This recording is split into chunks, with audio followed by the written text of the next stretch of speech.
Hi, this is Jennifer McCord with the Virginia Department of Transportation. We just want to advise motorists in Northern Virginia today to please stay off the roads if possible. We have about 4,000 trucks that are continuing to plow while the snow is falling, especially while the snow is rapidly falling. We ask drivers to stay off the roads. We continue to have about 4,000 trucks working in neighborhoods, main roads, and interstates at the same time.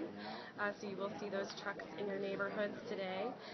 If you are at home, we ask you to try to keep your car in your driveway so that plows can have room to get by, or if you can park on the odd-numbered side of the street, that helps our plows. We also ask you to shovel to the right as you're facing the road if you're shoveling your driveway, and that plow will push some snow back, but that will give you the most room to shovel to the right.